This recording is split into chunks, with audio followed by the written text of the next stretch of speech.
Hello everyone, আসসালামু আলাইকুম। এই যে সকালবেলার মিষ্টি রোদটা আমার মরিচ গাছের উপরে এসে পড়েছে। আর হচ্ছে এই যে এখানে আমি পুঁইশাকের গাছ লাগাবো, তো সেই জন্য আমি এখানে পানিতে ভিজে রেখেছিলাম। তো এখান থেকে যখনই পাতা নতুন করে গজাবে আর শিকড়গুলো মোটামুটি হয়ে যাবে, তখন আমি এটাকে ট্রান্সফার করে অন্য একটা টবে বসিয়ে দেবো। তো এইভাবেই আমি করি, এটা নতুন আরেকটা করতেছি। আর এই যে নয়নতারা গাছ 2-3 হয়েছে, এটাকে লাগিয়েছি, এটাতে ফুল ফুটে গেছে।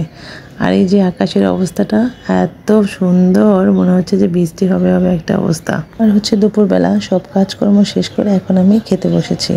আর দুপুরে রান্না ছিল হচ্ছে গরুর মাংস। তো খুব সুন্দর মতো একদম কষা কষা করে গরুর মাংসটা রান্না করেছি। আমার কাছে বরাবরই হাড় খেতে খুব বেশি ভালো লাগে। তো মাংসগুলো খুব সুন্দর নরম হয়েছে। তো আমি এখন খেয়ে নিচ্ছি।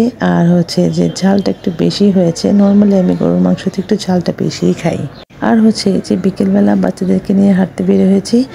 এই কয়েকটা দিন আমি নিয়ম করি, প্রতিদিন মেরাজ মাশফিককে নিয়ে ওর বাবাও সাথে যায়। তো সবাই মিলে একটু হাঁটতে যাই, দেখা যায় যে খুব বেশি ভালো লাগে হাঁটাহাঁটি করতে।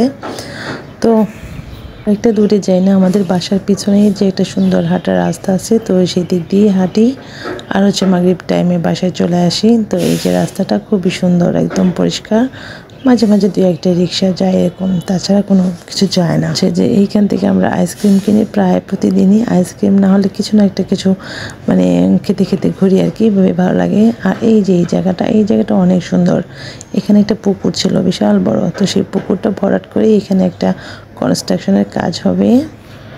আর হচ্ছে যে ঘোরাঘুরি শেষ করে বাসায় চলে এসেছি। তো এইটা মিরাজের বাবা দুপুরবেলা যে মিষ্টি আর দই এনেছিল, ওটা আসলে আমাদের কারোরই খাওয়া হয়েছিল না, সেভাবে রেখে দিয়েছিলাম। তো এখন আর কি মিষ্টিটা আমি খুলে নিলাম। আসলে মিষ্টির চেহারাটা দেখে আমার ভীষণ খেতে ইচ্ছে হলো, তো আমি একটা মিষ্টি পুরোটাই খেয়ে নিলাম। আমি নর্মালি দেখা যায় সবসময় হাফ মিষ্টি খাই, কিন্তু আজকে আমার কাছে এত বেশি ভালো লেগেছে, আমি পুরোটা মিষ্টি খেয়ে নিয়েছি।